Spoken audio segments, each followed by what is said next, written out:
Bien,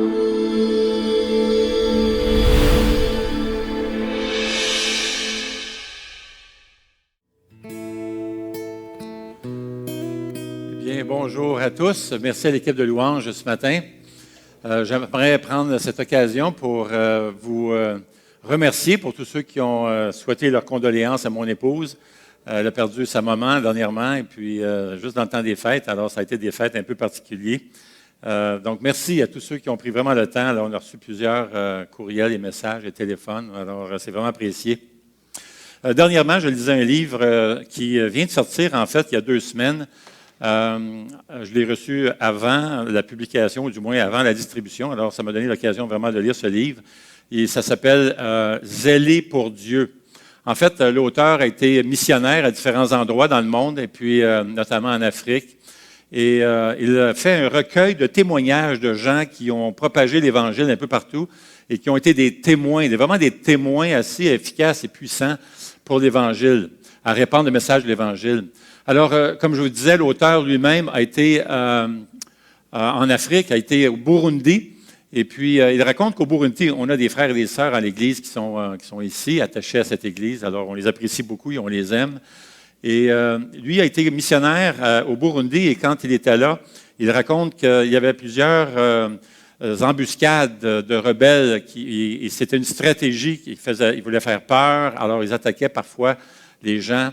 Et c'était une stratégie pour faire peur dans la région. Alors, il raconte une de ces histoires, à un moment donné, où il y a eu une embuscade. Il y avait un autobus, puis il y avait plusieurs personnes dans l'autobus. Et là, tout d'un coup, il y a des rebelles qui arrivent pour s'emparer de l'autobus. Alors, il y a des gens des gens sont sortis, mais il y en a 2 qui se sont enfuis. Et puis, une femme et un homme, les 2 ne se connaissaient pas. Alors, ce qui est arrivé, c'est qu'il y a une femme qui était d'âge mûr et assez imposante, physique imposant. Donc, elle part à courir et elle saute dans le fossé. Alors, vous pouvez imaginer, elle saute comme ça, mais ça donne qu'elle tombe sur le dos. Alors, elle est comme ça, étendue par terre. Elle ne peut pas bouger. Alors, le visage devant le ciel. Et parce qu'elle ne veut pas bouger, parce qu'elle ne veut pas alerter les rebelles qui sont juste à côté, pas loin, elle reste là. Mais il y avait un homme qui la suivait, il ne se connaissait pas, c'était un pasteur. Alors il part à courir lui aussi, puis il la suit, puis il se lance comme ça dans les airs, et il tombe sur elle comme ça.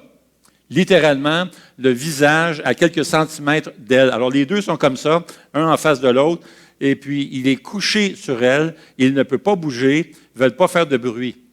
Mais voici ce qu'il lui a dit. Il lui a dit, il a chuchoté, il a dit, vous avez besoin d'accueillir Jésus dans votre cœur. On va mourir. Vous avez besoin d'être prête pour passer à l'autre côté et mourir, pour savoir où est-ce que vous en allez après la mort. Maintenant, les 2 ont survécu, heureusement, puis ils ont raconté cette histoire, et puis ça a été justement écrit dans ce livre, « Zéler pour Dieu ».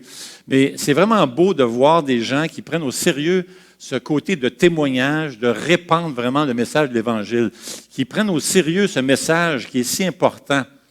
Et je pense à des gens comme M. Keefe. Je me rappelle M. Keefe qui a été missionnaire pendant plusieurs années ici au Québec. Et puis, il était vraiment bien connu ici. C'est un des pionniers au Québec qui a amené l'Évangile, qui a implanté des églises aussi. Mais je me rappelle, il a passé ses dernières années ici, dans la région de Gatineau. Et puis, dans les derniers mois, dernières semaines, vraiment avant qu'il décède, il était à l'hôpital, dans une chaise roulante, et puis on allait le visiter, puis on poussait la chaise roulante, puis il nous parlait. Et même alors qu'il était presque sur son lit de mort, il était encore en train de parler. Il me racontait, il dit, Normand, j'ai partagé l'Évangile à une telle, j'ai partagé l'Évangile à un tel. Vraiment, moi, je suis reparti chez nous, j'étais tellement édifié, touché aussi de voir à quel point il avait la compassion des âmes. Et ce qu'on va voir à travers les prochaines semaines, nous allons commencer une nouvelle série dans le livre des Actes. Et le livre des Actes est vraiment particulier. C'est incroyable, c'est extraordinaire ce qui se passe là. C'est la naissance de l'Église. Et on va parcourir ce livre magnifique à travers les prochaines semaines, les prochains mois, où on entend plusieurs témoignages. On va voir justement des gens qui ont emmené l'Évangile un peu partout, jusqu'aux extrémités de la terre. Alors, c'est un livre assez particulier. son caractère est particulier. Premièrement, c'est le livre de référence qui nous explique, qui nous montre l'expansion de l'Évangile.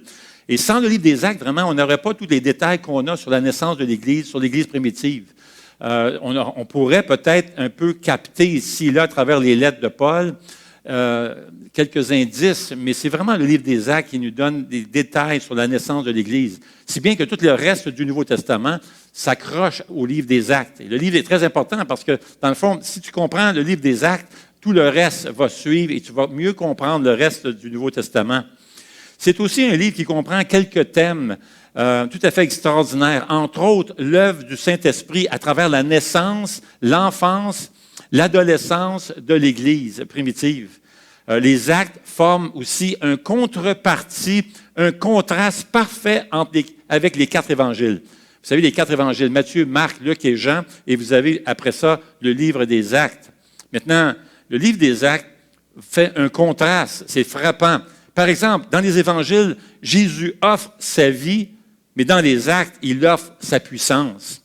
Dans les évangiles, c'est les semences originales du christianisme. Et dans les Actes, c'est la croissance continue de l'Église. L'Église est en mouvement. Les évangiles nous parlent du Christ crucifié et ressuscité. Les Actes nous parlent du Christ qui est élevé et qui est exalté. Les évangiles nous montrent la vie chrétienne telle qu'elle a été vécue par l'homme parfait, alors que le livre des Actes nous montre la vie chrétienne telle qu'elle a été vécue par des gens imparfaits. C'est Kent Hughes qui dira: le livre des Actes est particulièrement important pour nous car il nous apprend à vivre une vie qui est stimulante, passionnante. Il nous montre comment faire en sorte que notre vie compte. Il nous montre comment vivre et expérimenter la puissance de Dieu. Le livre parle de force, de possibilités, d'influence, de libération et de compétences surnaturelles exercées par la foi avec efficacité. Il nous montre qu'on peut faire l'expérience de la victoire. Dieu a fait de grandes choses à travers le livre des Actes. Et il continue à faire de grandes choses, ici même dans notre Église. Et il l'a fait pendant plusieurs années, 40 d'années maintenant que l'Église existe. Mais on a soif pour plus. Amen. On a soif de voir Dieu à l'œuvre et faire de belles choses ici, dans la région. Le Seigneur n'a pas fini vraiment d'accomplir son œuvre. Jésus est le même hier, aujourd'hui et éternellement. Alors, le Jésus ressuscité est le même qu'on sert aujourd'hui. On veut être une Église active, une Église qui est vivante par l'Esprit Saint de Dieu. La foi chrétienne est une foi de puissance, la foi surnaturelle où le Christ ressuscité nous habite de la puissance de la résurrection. Maintenant, le livre des Actes va s'ouvrir et l'introduction de ce livre est très importante. Alors, moi, j'aimerais vous encourager à tourner au premier chapitre du livre des Actes, alors que ce livre des Actes va s'ouvrir maintenant sur 3 fondements qu'on va voir ce matin. Alors, juste avant de lire ce passage, laissez-moi juste se courber et on va prier. Eh bien, Seigneur notre Dieu, on s'apprête à amorcer tout un voyage au cours des prochains mois dans ce livre magnifique où ton Esprit Saint est à l'œuvre et change des vies, transforme des vies. Seigneur, on est excités de voir tout ce qui se passe et toute cette œuvre de régénération, cette œuvre miraculeuse qui a eu lieu à travers ce livre des Actes. Et Seigneur, on sert le même Jésus que ses apôtres et ses disciples ont servi il y a plusieurs années. Et on veut voir, Seigneur, ton œuvre s'accomplir dans toute la région. On veut voir la parole de Dieu saturer la région de Gatineau et toute la francophonie. Cette parole, ce message de l'Évangile, on veut la prêcher, la présenter, l'offrir en parole et en action.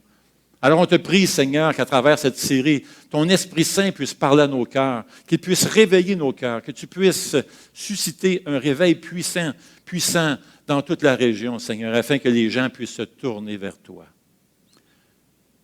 C'est un miracle. Chaque conversion est un miracle. Et on te demande, Seigneur, ce miracle, d'effectuer ce miracle de nouvelle naissance dans toute la région, au beau nom de Jésus. Amen.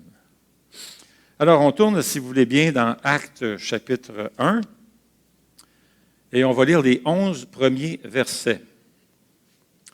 Actes 1, 1 à 11. Cher Théophile, Dans mon premier livre, j'ai parlé de tout ce que Jésus a commencé de faire et d'enseigner jusqu'au jour où il a été enlevé au ciel après avoir donné ses ordres par le Saint-Esprit aux apôtres qu'il avait choisis. Après avoir souffert, il se présenta à eux vivant et leur en donna de nombreuses preuves pendant 40 jours. Il se montra à eux et parla de ce qui concerne le royaume de Dieu. Alors qu'ils se trouvaient en leur compagnie, il leur recommanda de ne pas s'éloigner de Jérusalem, mais d'attendre ce que le Père avait promis. Ce que je vous ai annoncé, leur dit-il, car Jean a baptisé d'eau, mais vous, dans peu de jours, vous serez baptisés du Saint-Esprit.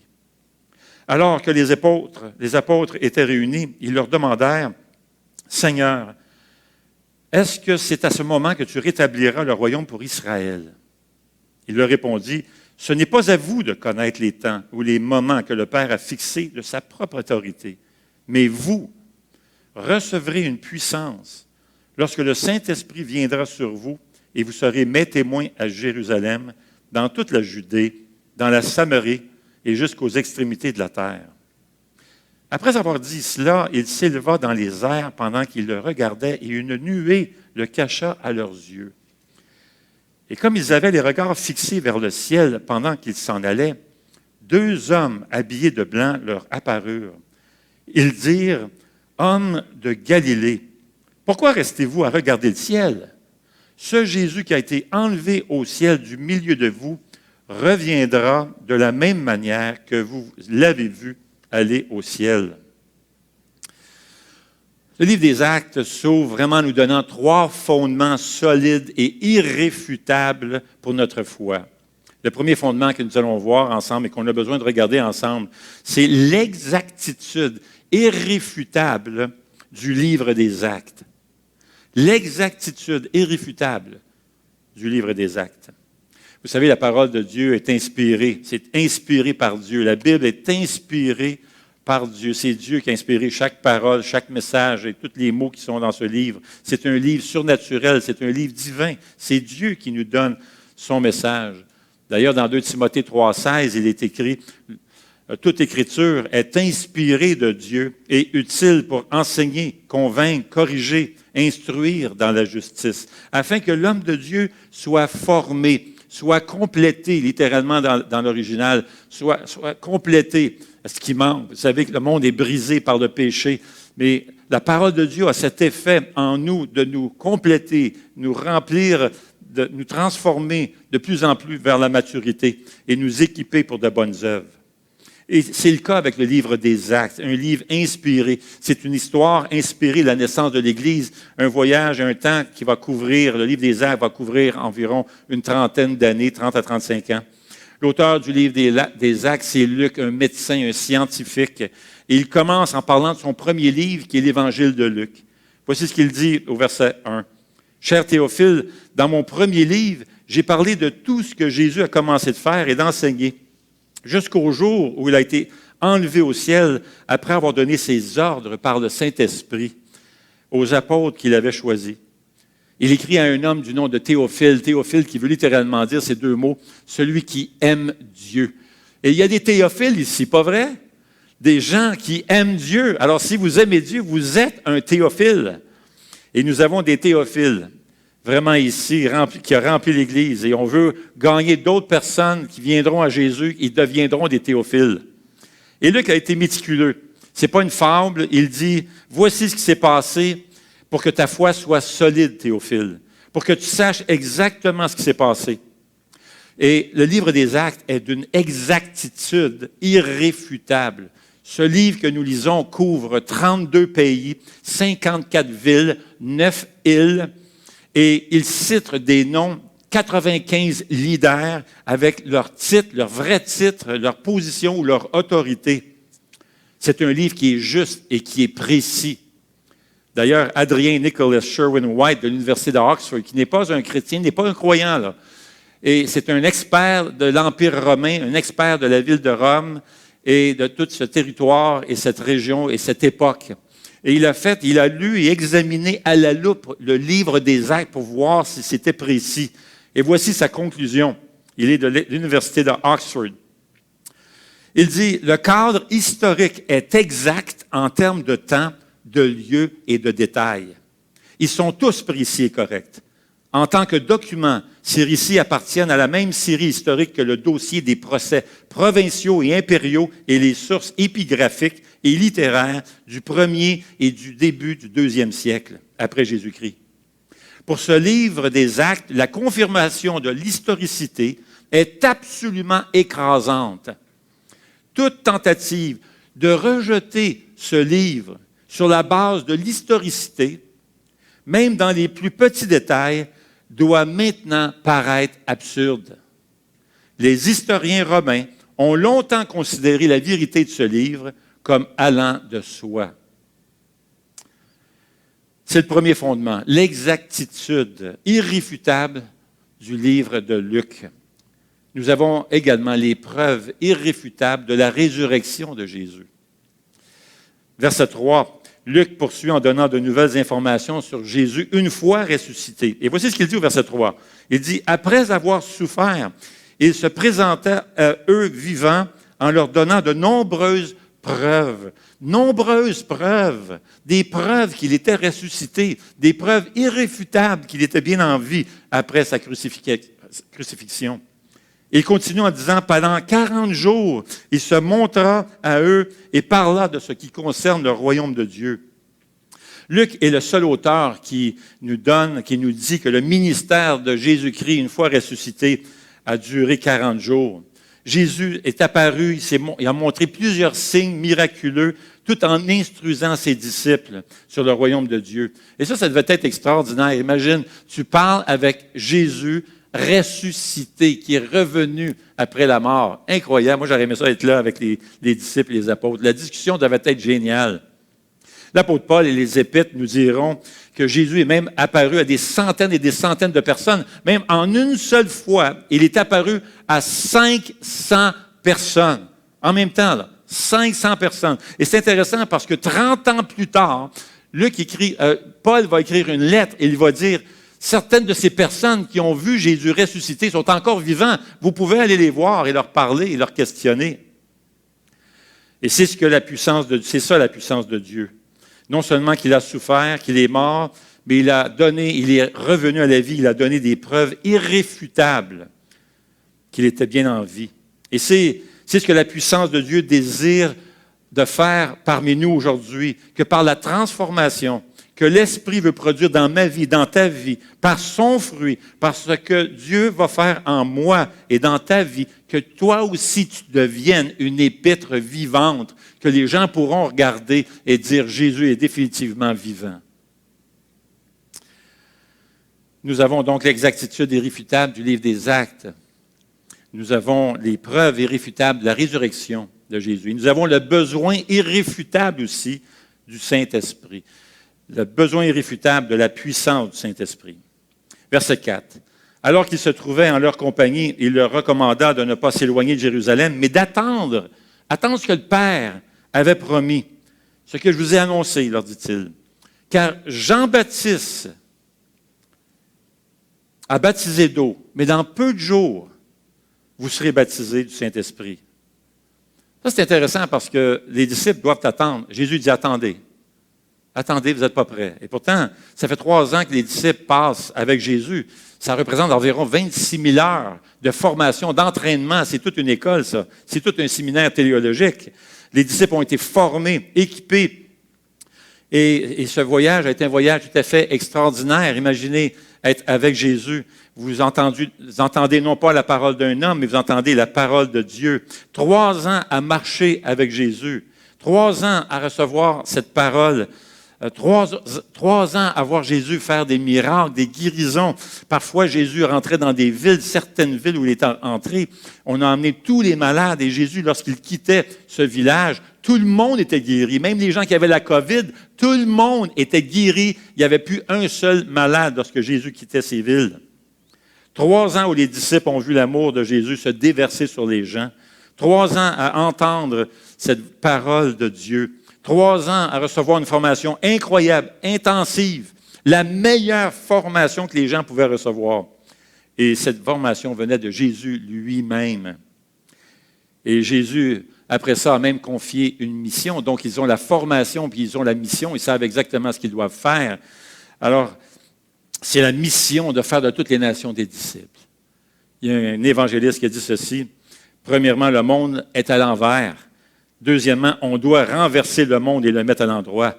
Troisièmement, nous sommes ceux qui doivent le remettre à l'endroit. Et c'est le but de l'Évangile. C'est le plan de Dieu de remettre les choses à sa place. Et comment tu fais ça? C'est en faisant des disciples. Les disciples reçoivent donc cette mission. Ils reçoivent cette formation pendant 3 ans et après ça, ils reçoivent ce mandat, cette mission que Dieu leur a confiée, que Jésus leur a confiée dans Matthieu 28. Allez, faites de toutes les nations des disciples. Mais là, tout d'un coup, ils ont la mission, ils ont la formation, mais là, Jésus leur dit, mais attendez, allez pas annoncer l'Évangile tout de suite, là. Vous n'êtes pas prêts. Il vous manque quelque chose. En fait, il vous manque quelqu'un. Il vous manque une personne. Et c'est le Saint-Esprit. Il vous manque le Saint-Esprit. Jean a baptisé d'eau, mais vous, dans peu de jours, vous serez baptisés du Saint-Esprit.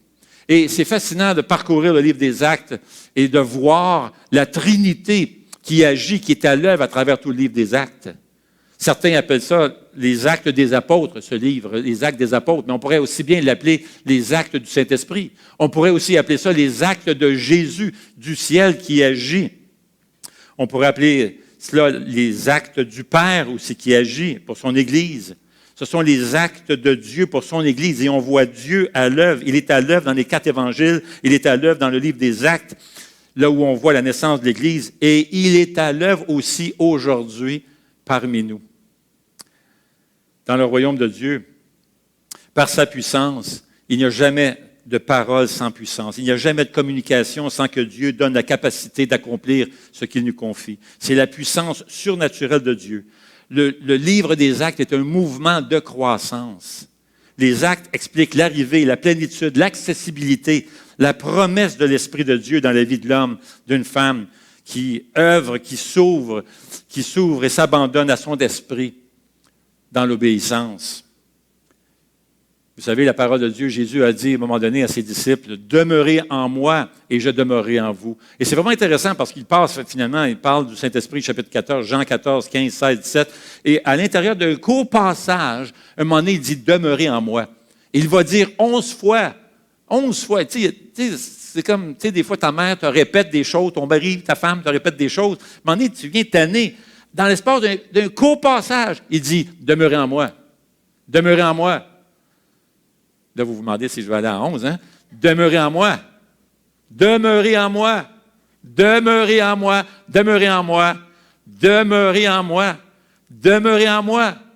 Demeurez en moi. Et vous savez quoi? Demeurez en moi. Ça veut dire quoi, ça? C'est d'obéir. Demeurer en moi, c'est la même chose que d'obéir au Seigneur, obéir à sa parole. Il dit, obéissez à mes commandements, suivez mes commandements. C'est ça que ça veut dire.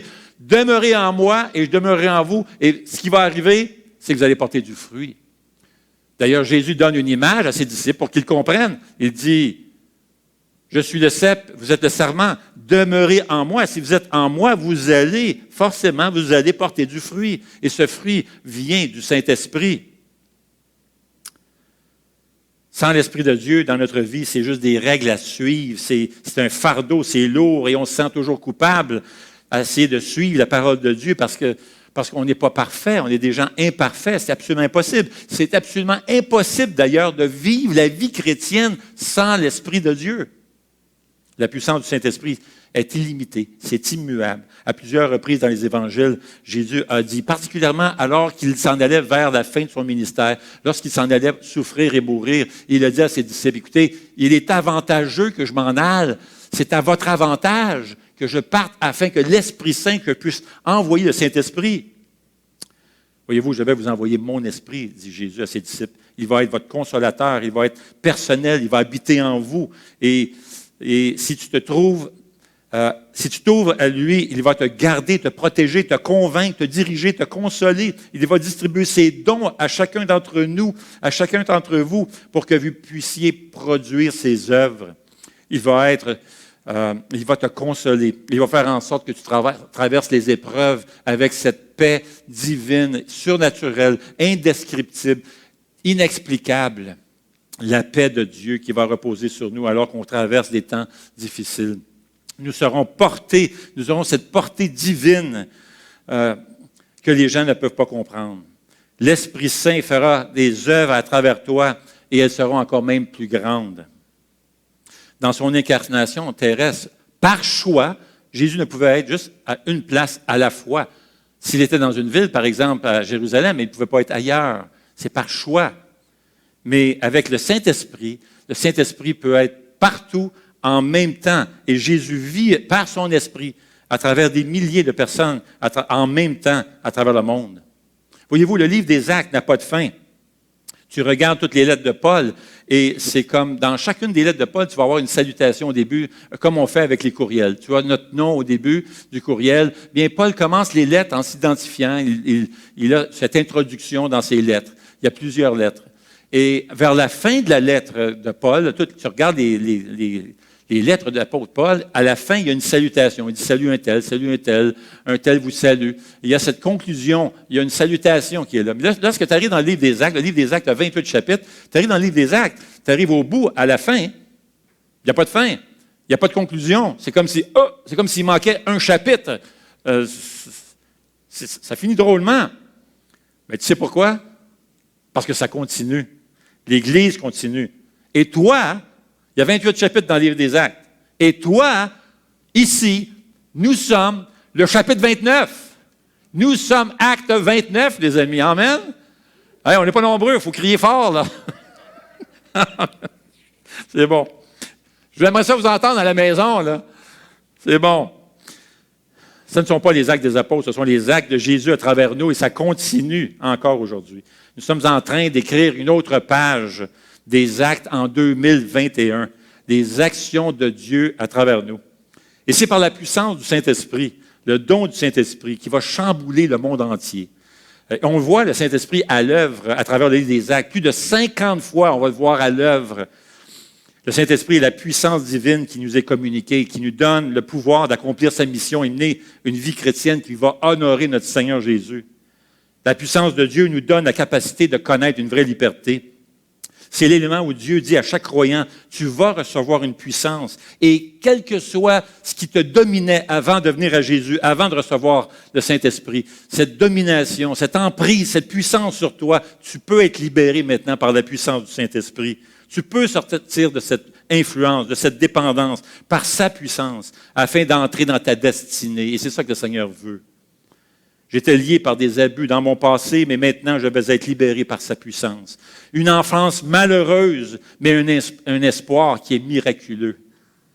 L'amertume et la colère qui nous dominaient, qui me dominaient, maintenant l'amour de Christ nous libère. Moi je me rappelle avant de devenir chrétien, j'avais beaucoup de colère refoulée en moi. J'avais même l'air bête. Je me rappelle, je sortais avec Lise, on se fréquentait. En ce temps-là, on n'était pas mariés. Puis on a fait une sortie un moment donné. Puis j'étais chez mes parents à Duvernay, à Laval. Puis là, tout d'un coup, j'ai un couple. On avait organisé une sortie pour une fin de semaine avec un autre couple. Alors, le couple est venu me chercher. Puis Lise était dans la voiture avec cette autre femme. Et la femme a regardé à travers la fenêtre. Puis elle m'a regardé le visage quand je suis sorti de chez mes parents. Elle a dit, mon Dieu, il a donc bien l'air bête. Elle a dit, tu sors avec ça? Elle dit, ça, c'était moi, ça. C'était la colère en moi. J'avais la colère qui était refoulée depuis des années et tout ça. Mais voilà que le Seigneur, par l'amour de Christ, l'amour de Jésus-Christ, j'ai été libéré de cette colère, de cette amertume. Le Saint-Esprit nous guide, nous conduit, nous enseigne. Il est en nous. Il nous montre comment marcher dans la vérité. Il nous donne la force pour le faire. Le Saint-Esprit, c'est le GPS de Dieu qui l'a placé en toi pour te guider, te diriger. Et as-tu remarqué des fois, tu t'enlignes dans une certaine direction, puis là, c'est comme cette voix-là qui est en toi, et c'est comme le Saint-Esprit se sert de ta conscience pour te dire, non, va pas là, ou regarde, va plutôt ici, ou va là. Et tu as cette manifestation du Saint-Esprit qui est dans ta vie. Et les disciples posent une question au Seigneur, verset 6, « Seigneur, est-ce ce moment-là que tu rétabliras le royaume pour Israël? » Les disciples demandent à Jésus si c'est lorsqu'il recevrait le Saint-Esprit, si c'est là que Jésus était pour rétablir la nation juive, tout Israël, pour retrouver toute sa gloire et devenir un empire militaire très puissant. Eux pensaient encore, malgré ces 3 ans de formation, ils pensaient encore à un royaume terrestre où Israël allait renverser l'Empire romain et dominer sur les terres, sur les pays. Les Juifs attendaient la venue d'un Messie militaire. Il y a encore des disciples ici, ils ne comprennent pas trop. Voyez-vous, les rabbins du temps de Jésus, les chefs religieux de l'époque déclaraient que le rétablissement de la situation politique d'Israël allait connaître un renouveau, allait retrouver vraiment toute sa place et sa puissance par l'action du Saint-Esprit. Mais les disciples n'avaient pas compris ce que l'Esprit se préparait à faire. Ce n'était pas le rétablissement politique d'Israël, mais bien la naissance de l'Église et le salut de millions de personnes à travers le monde, que ce soit des Juifs ou des non-Juifs. C'était la création d'une nouvelle communauté d'enfants de Dieu. Et verset 7, il leur répondit, « Ce n'est pas à vous de connaître les temps ou les moments que le Père a fixés de sa propre autorité. Ça appartient à mon Père. » Et verset 8, il dit, « Mais vous recevrez une puissance lorsque le Saint-Esprit viendra sur vous. Et vous serez mes témoins à Jérusalem, dans toute la Judée, dans la Samarie et jusqu'aux extrémités de la terre. » Et voici le verset 8, c'est vraiment le verset clé de tout le livre des Actes. Ça, c'est le noyau, le verset 8. Tout le reste est la réalisation de cette prophétie de Jésus, de cette annonce de Jésus. Voyez-vous, c'est ce qui va se produire à travers le livre des Actes, parce que les chapitres 1 jusqu'au chapitre 7, c'est le témoignage à Jérusalem. Chapitre 8 à 11, c'est le témoignage dans toute la Judée et la Samarie. Et chapitre 12 jusqu'au chapitre 28, c'est le témoignage jusqu'aux extrémités de la terre. Et chapitre 29, c'est le témoignage de Gatineau, c'est nous autres. Rien ne pourra arrêter l'Église de grandir et prendre l'expansion. Rien. L'Empire romain a essayé de l'arrêter, de le faire arrêter, mais ça n'a pas marché. Écoutez bien, ce commentateur a expliqué la croissance de l'Église qui était phénoménale, puis que ce n'était pas normal, ce n'était pas naturel, c'est vraiment surnaturel. Ça dit, cette expansion de Jérusalem à Rome est l'histoire la plus remarquable de l'histoire. Humainement parlant, le christianisme n'avait rien pour lui. Il n'avait pas d'argent, il n'avait pas de dirigeants avérés, ils avaient tué la tête, son conseil d'administration avait tous fui, il n'avait pas d'outils technologiques pour la propagande de la diffusion de l'Évangile. Et elle se heurtait à d'énormes obstacles. C'était tout à fait nouveau. Elle enseignait des vérités incroyables pour le monde non régénéré. Elle était l'objet de la haine la plus intense, les persécutions les plus intenses, et pourtant, il a enflammé tout l'Empire romain. Et ça continue dans le monde. Plus d'1 milliard de chrétiens évangéliques dans le monde entier. Des milliers de personnes qui viennent à Jésus-Christ à tous les jours. Et ça, c'est l'œuvre de l'Esprit. Et l'œuvre de l'Esprit Saint veut toucher la multitude, veut toucher Gatineau et toute la région. C'est notre vision. On veut saturer la région de l'Évangile, en parole et en action. Et là, après ça, verset 9, Jésus s'élève dans les airs pendant qu'ils le regardaient et une nuée le cacha à leurs yeux. Et comme ils avaient les regards fixés vers le ciel pendant qu'ils s'en allaient, 2 hommes habillés en blanc leur apparurent.